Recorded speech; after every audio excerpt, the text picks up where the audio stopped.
Hi, Martin here. It's the second week of October and fall colors are at their peak right now here in Muskoka. So I thought I would get out on the water and enjoy a nice, easy morning paddle and stop on this island for a cup of tea. I also wanted to do a video about some gear that I like to bring. I don't do tons of videos about gear and gear reviews and stuff like that, but last year my wife and I did some videos about our process for exploring Crown land, and in the course of making that video or those videos, I made mention of our ditch kits. A ditch kit is a kind of personal survival kit, what we take with us on those, and that elicited a number of questions about what a ditch kit is and what should be included and why we make the choices that we do. So I want to talk about that. I want to talk about our ditch kit.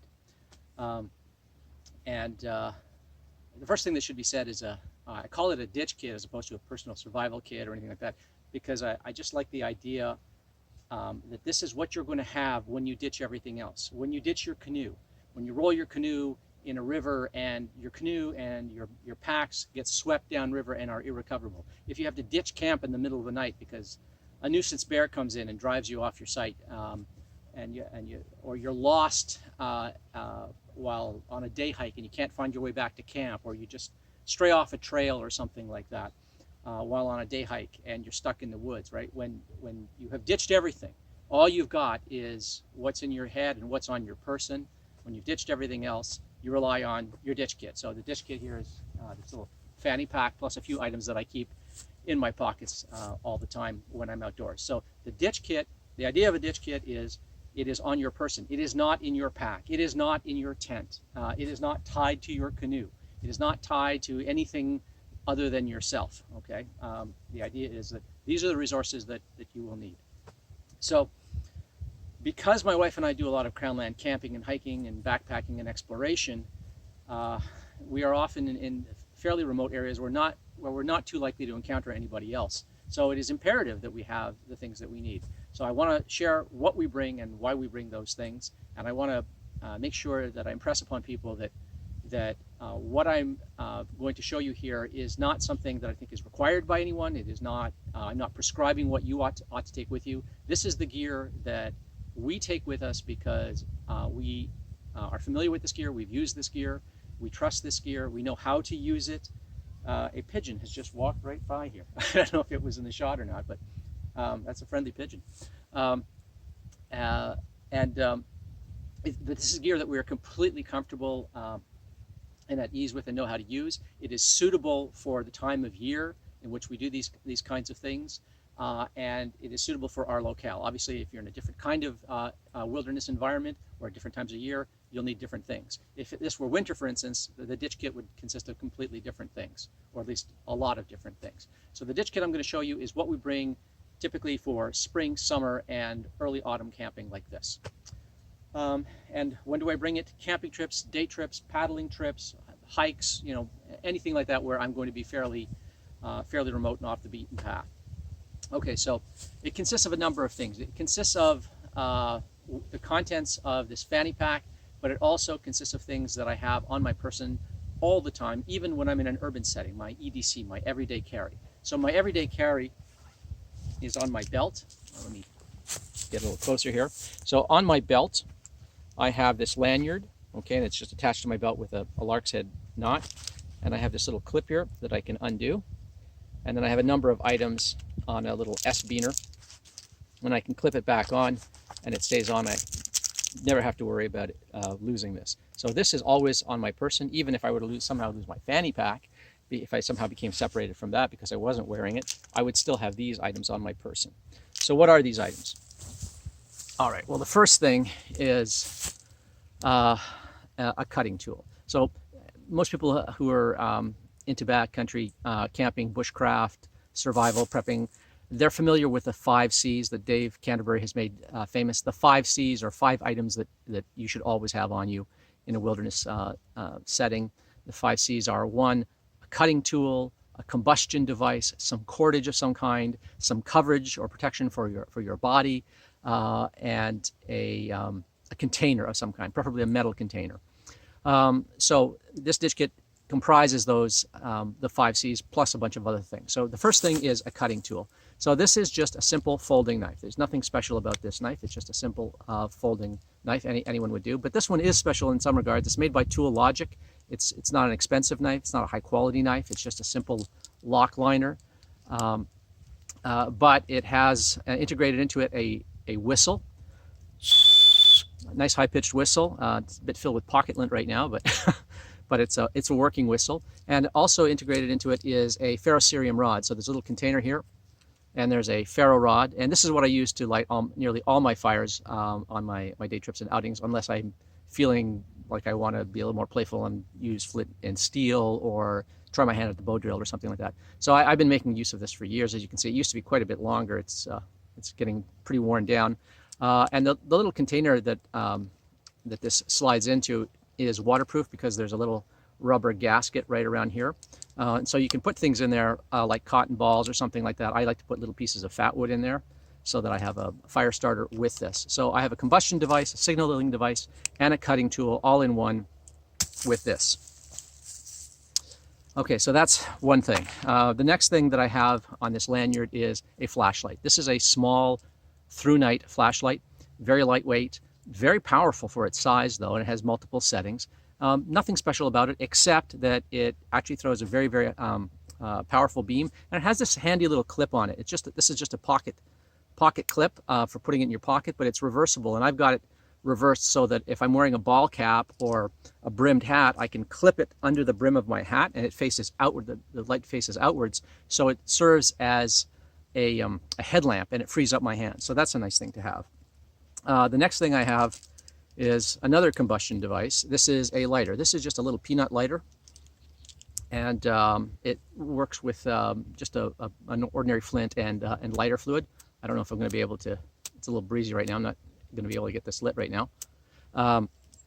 But that's as a backup. It's not as reliable as you just saw. It's not as reliable as a ferrocerium rod. And the last thing I have here is a little pill fob. This just holds some pills, specifically Benadryl. I am allergic to bee stings, as is my wife. And I had a close call a couple of years ago. I am very fatally allergic. I go into anaphylactic shock. So I have to have Benadryl with me whenever I'm outdoors in case I get stung by a bee or in case my wife gets stung by a bee. So we each have some Benadryl with us as part of our EDCs. I also carry an Epipen. That's in the Fanny Pack. In fact, I carry 2 of them, one in my pocket and one in my Fanny Pack. Okay, so that's part of my EDC. I carry these items every day, even in urban settings.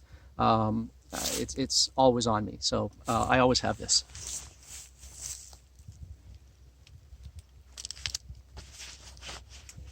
The next thing is a knife.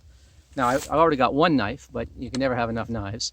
And a folding knife is not the most useful knife if you're in a situation where you have to have a reliable knife. So I use a Mora knife, and I wear it as a neck knife. So this is a simple Mora robust knife. Okay, nothing special about it. Well, slightly special. It's a little different from the more common Mora companion. This is not a full tang knife, but it's 3/4 tang, and it's got a very, very thick gauge of steel. This one's made in carbon. And I don't know if you can see it, but I mean, it's really beat up. It's, got deep scratches. The back of it is all beat up. This is my beater knife. I carve with this. I baton with it. I beat the hell out of it. And the reason I like Mora knives is that although they are not fine quality knives, they are very, very good knives. They're reliable.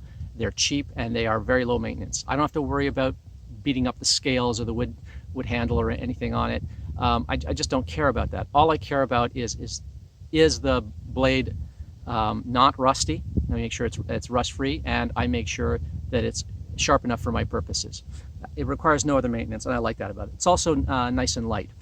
And similarly, the sheath is no fuss, no muss. There's no maintenance. There's no leather that has to be treated or cared for or looked after. I don't care about it. It's plastic. It's got a drainage hole at the bottom of it.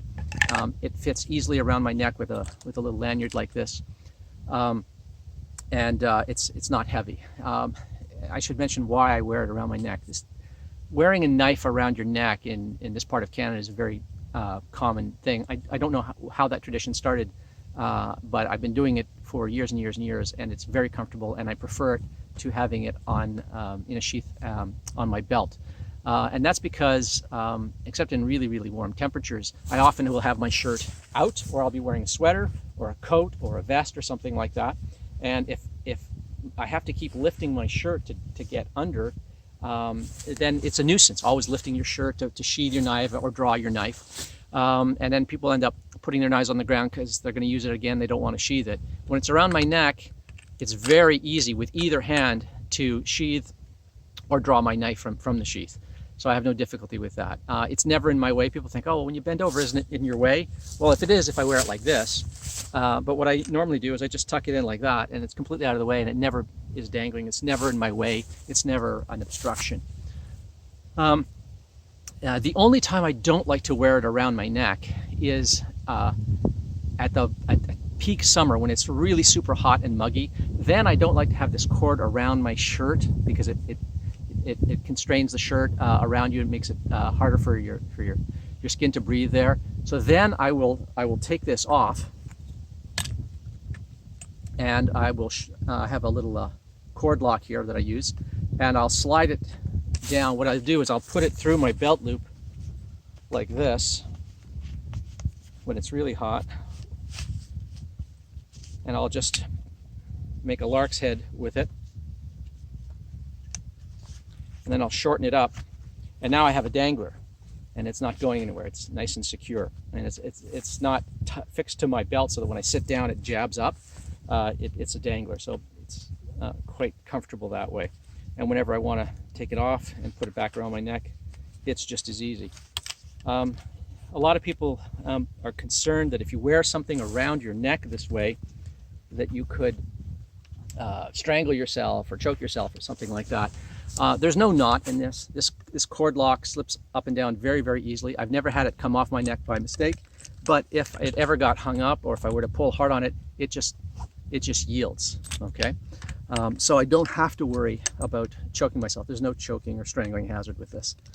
And this piece of cordage actually is what I use whenever I want to start a bow drill fire. I use this knife, and I use this for the string of my bow on my bow drill. The other thing I have as part of this kit is a button compass. If I'm doing true navigating with a map and compass, I have a proper orienteering compass with an adjustable dial and so forth, so that I can mark bearings, take bearings, and follow bearings. But if you're just lost in the woods and it's a cloudy day, you want to know where your cardinal points are, north, south, east, and west. And an orienteering compass is not any help to you in those circumstances if you don't have a map. So if you're lost and you don't have a map or something like that, this is as good as anything. It just allows you to get your bearings, and you can take a bearing off of this and just follow it that way without the aid of a map. So this is a small, it's made by True Nord, small button compass. It's made out of brass. It's a non-ferrous metal. And it has a floating dial inside. It's not a liquid capsule, so you don't have to worry about it freezing in winter. You don't have to worry about a bubble forming or anything like that. That doesn't happen. It's sort of lifelong guarantee on this. And it has a phosphorescent dial, so you can even read this compass at night. I find that very, very practical. And the reason I keep it here as opposed to in my pocket or in a pack is you will not consult your compass as often as you should if it's stowed. But if it's right here and you're walking along and you're saying, oh, wait a minute, have I gone off course? You can just look at it like this. So having it here is very, very practical. So that's why I keep it where I do. Okay, so that's enough about the compass. The only other thing that's not in my fanny pack that's part of my ditch kit is bear spray, which I keep on my belt. Now these things I say always stay on my person. The fanny pack will come off when I'm in camp, because if I want to sit down or something like that, I might, sit it on my chair or sit it on the ground next to me. But this stays on me all the time, as does my neck knife and as does the EDC that's in my pocket. Fanny pack can come off when I'm in camp or something like that, but this stays on my person. Bear spray in a holder held onto my belt or a belt loop with a carabiner. Bear spray is of no use if the bear gets between you and your bear spray, so it has to be on you. So This is always on me, except during the winter months when I don't need it. But at this time of year, I carry bear spray. Okay, what's in the fanny pack? So the fanny pack is just a cheap fanny pack that I got. Well, I got it not at a dollar store, but at one of those discount stores like the Salvation Army or Goodwill or Value Village or something like that. I got it for like $1.50. You'll find these all the time. And it's got 3 compartments. It's got a big main compartment up here. It's got a little pocket in front, and it's got a big zipper pocket in the back. One of the things I liked about this particular one is its size. It's lightweight, it's capacious, it holds a lot of gear. And the inside lining is a kind of a vinyl, so I could actually use this when it's empty as a kind of water carrying container, at least for short distances, say from a water source back to wherever I'm making my little camp. So what do I carry in here? Well, in the back here, partly for padding and ease of access, is a bandana. It's just a cotton bandana. Zillions of uses for cotton bandanas. You can use them for slings. You can use it for filtering water to get sediments out when you're filling a water bottle or a cup or something like that. Use it to wipe up sweat. You can use it as a tourniquet. The thing that I use it for most commonly, 2 things. One is as a pot holder. If I've got a little cup on a fire or something like that, or a pot on a fire and I need to reach for it, if I don't have a glove on me, which I might not have if I'm just on a day hike or something like that, I can use this as a pot gripper and so not burn myself. And the second most common use, actually the first most common use, is as a bandana around my head. I wear this over my head. When I'm camping especially, I get bad camping hair. And at this time of year, the water's really cold, there's a lot of rain, it's very, very windy sometimes. Swimming every day to get clean is not an option. So sometimes it'll be, a couple of days before you can take a bath and wash your hair. So I will wear a bandana to cover up the uglies. So that's part of my ditch kit. Lots of multiple uses for that. In the outer compartment here, I have a number of things. I have Firestarter. This is called InstaFlame. It's made from I believe birch shavings and food grade paraffin. One of these will burn for about 10 minutes. You can break it in half for shorter burns, but it's a very reliable starter. It doesn't need a flame. A spark will ignite this stuff, so that's really good. An accompaniment to the Ferrocerium Rod and the lighter that I have. Another combustion device are stormproof matches, which I keep in this little piece of tin foil. Tin foil itself can come in handy at times. But these are just stormproof matches. They're the kind, I got about 9 or 10 of them here. These are the kind that have just a ton of sulfur on them. They burn hot and they burn long. They're very reliable and they're strike anywhere. I don't need a special striker. I can strike them on a rock. I can strike them on a zipper, almost any rough surface, and I can get these to light up. So that's a third combustion device that I have. I also have another knife. So I've got the folding knife in my pocket. I've got a fixed blade knife here for all kinds of things like batoning, heavy tasks, and carving. And this is just basically a little multi-tool. It's a Swiss Army knife. It's got a couple of blades. It's got a screwdriver and a bottle opener and all that, corkscrew. It's got a tiny miniature screwdriver here. That's for if the little screw in your eyeglasses comes out. The most important features on this is that it has a small saw. Okay, so you can cut wood when you need to. Obviously not big pieces with this. And it also has an awl in the back, which is a very sharp tool for poking holes, for boring holes into fabric, into wood, into plastic, into almost anything. So that came handy one time when I had to make a carrying yoke for a canoe when the one that I had broke, and I had to fashion another one out of a piece of maple that I found in the bush. So this is just a multi-tool. You could also use a Leatherman Multi-Tool. I use this one because it's light and it's got the tools that I especially need that aren't otherwise in my kit. The awl especially, and that little saw. All right, last thing in the outer pocket. This is going to seem a little odd, but this is a packet of salt. Okay, this is just ordinary table salt. There's also some magnesium and potassium in there. One of the things that happens to people when they get lost or separated from their gear very often is they get dehydrated. And it's not enough to just drink water. You have to replenish those salts. So I always carry a little bit of salt with me. It's also good for dissolving in water if you're boiling water or something like that. It's a little more palatable to consume it that way. It helps flavor anything that you might find to eat. And I dip into it every once in a while just because I'm hot and feeling dehydrated. I don't have to be in an emergency situation to use this. It's also useful if you get leeches. So on camping trips, sometimes we've been in leechy waters. I always have this in case we come out of the water with leeches. You can just sprinkle some salt on the leeches and they back off, they release, and you can get them off more easily with some salt. So I carry that. Okay, in the main compartment, I have an Epipen that I mentioned. Okay, one of two. I have another one in my pocket. So that's a norepinephrine pen. I have a water filter. So this tiny little water filter, I have in this little pouch here. This I actually won in a giveaway contest actually years ago, and I've made use of it a few times. It's a simple charcoal filter with a little attachable straw that just goes in like this.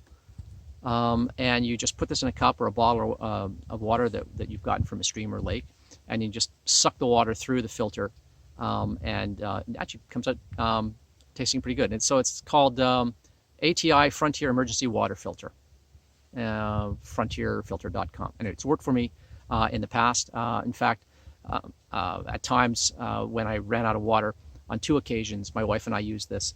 Where there was a stream, there wasn't a lot of water, there wasn't a lot of sediment, it wasn't turgid water. We just got down on our bellies, stuck this in the water, and just sucked water right out of the stream bed that way without using a bottle or anything like that. So this came in nice and handy, and in a pinch, that would be a good way to filter some water without having to start a fire and boil and then wait for it to cool and so forth. So that's a very simple thing. Inexpensive little thing that I got in a giveaway contest. I'm happy to carry that with me. Okay, cordage. You can never have enough cordage in a situation like that. Cordage is not just good for stringing up tarps and things like that. It's good for building camp furniture and structures. It's good for repairing gear that breaks. And this cordage doesn't look like there's much here, but there's about 25 feet here. This cordage is called Zing It. It's made out of Dyneema. It's a synthetic, static line. It has no stretch. It's incredibly strong despite being incredibly fine. This is the kind of, it's a throw line that arborists use for throwing a line up over a branch and then hauling a heavier rope over it. I use it for stringing up my food, and I can string up a huge food barrel just with this fine little line. In fact, this line is so strong that it suspends my weight. I've tested it. A 10-foot length suspended my entire weight. I'm about 145 pounds, 150 with clothes and boots and gear and stuff like that. And it suspended my weight, and it doesn't stretch. It's also, because it's synthetic, it doesn't absorb any water, so it doesn't take on weight. And it's blessedly light. Oh my goodness, this stuff is so light, packs down really small. So you can carry quite a lot of this if you want. I have other cordage, but this is the stuff that I love to use the most. Next, I have a small emergency first aid kit. Now, this is not a proper first aid kit. I have a proper first aid kit whenever I'm going on a long outing, or if I'm going on a camping trip or a canoe trip or backpacking, but just I always want to have at least something in my ditch kit. So this consists of some bandages, some gauze, some alcohol wipes, Band-Aids, some painkillers. I have more Benadryl in here, a few more packets of salt. There's a little compact mirror in here as well, so that if I ever take an injury to an eye or something on my face I need to check out, I have a mirror for that, and the mirror can also be used for signaling in a pinch. There's a small pair of scissors, a small pair of tweezers, and a sewing needle. These are things that are useful for taking out splinters and things like that. And there's also moleskin for blisters. So all of the little insults and injuries that you're likely to take when you're out in the bush, the most common ones, those are all taken care of here. Okay. So I have that on my person all the time. I live in a part of the world that is very, very buggy. From spring all the way through summer, even into late autumn, depending on where you are, there's a lot of bugs. Fortunately, there's no bugs out here at this time of year, but you'll want to have some kind of bug protection. So this is just a tiny little bug hat. Keep it in this little drawstring bag here. Now this might seem kind of wimpy. Why do you need this? Well, if you lived where I live and you saw how bad the bugs are in June, for instance, you would sell your soul to have something like this, because there's a very serious condition that can arise from getting tons of bug bites called bug stress. It's a psychological and emotional state that you can get into. It can drive you absolutely batty. So this little thing, especially if you're wearing a hat, keeps the bugs off of your face and neck. It has these little elastics here, so it keeps it down so nothing can get under it. It's lightweight, it's small, and it will prevent you from getting bug stressed. And that could make all the difference if you had to spend an unexpected night in the woods during bug season. We've covered 3 of the 5 C's: cordage, a cutting tool, combustion devices. You also need a container. So this is a container. This is just a small metal cup. It's lightweight. It's aluminum. It's seen some use, as you can see. And this is useful for gathering things, collecting water, boiling and purifying water, rudimentary cooking, and so forth. Okay, so you need a container, and it should be something metal that you can put over a fire. All right, so that is my container. And lastly, cover. And I keep this in the main compartment, like right in this here. This is my cover. This is a Sil Poncho and Tarp made by Rab. And I absolutely love this thing. I've used it a couple of times, and it's terrific quality. It's small, it's compact, it's lightweight. It's not cheap, but that's because it's very good quality. In fact, my big tarp that I use for camping is made by the same company. It's a Sil nylon tarp. So in this, I have the poncho and tarp, but I also have all the lines that I would need for setting it up as a tarp, and I have them pre-prepared. So I have all these little hanks of rope, between 6 and 10 feet of rope with a carabiner attached to them, these little carabiners, and that's so that when I need to string out my tarp, I just clip the carabiner onto the loops of the tarp, and then I just run the line out to the trees or the rocks or the roots or whatever it is that I'm tying it out to. So I've got lots of these little hanks pre-prepared. Okay, I've got about 10 of them. And the cordage that I use for this, I could use the other stuff that I showed you, but this stuff is even finer. It's a synthetic braided line.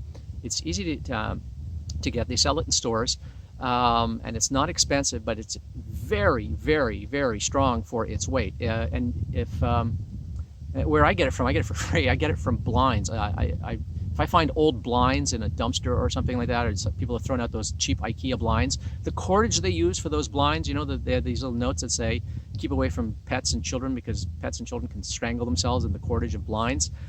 This stuff will not break. It's so strong. So I use this stuff.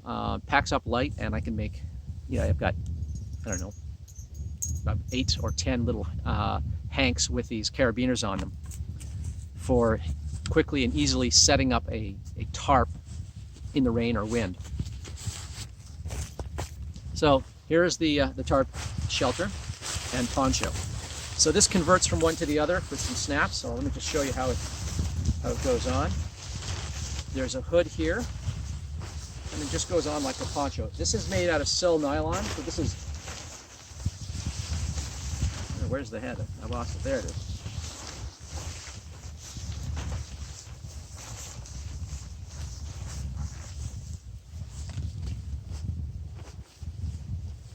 So it's a full covering. Goes all the way down to below my knees, in fact. It's good quality. It's Sil nylon. It's the very same material that my tarp is made out of when I go camping. And it's silicone impregnated and coated. So it is absolutely waterproof. It's not water resistant, it's waterproof. And it gives you complete coverage. It's even got a drawstring to cinch the hood around your face. And the way it opens up into a tarp is there are these little snaps here, and you just pop those snaps open, and it opens up into a big tarp. Big, I mean big for a single person. It's about 7 feet long by maybe 4.5 feet wide or more, and it makes a nice lean-to or an A-frame. I mean, you can set it up other ways, but those are the two ways that I would be inclined to set it up in a situation where I was stuck overnight in the rain or wind or something like that. So I'll show you some pictures of what it looks like when it's deployed.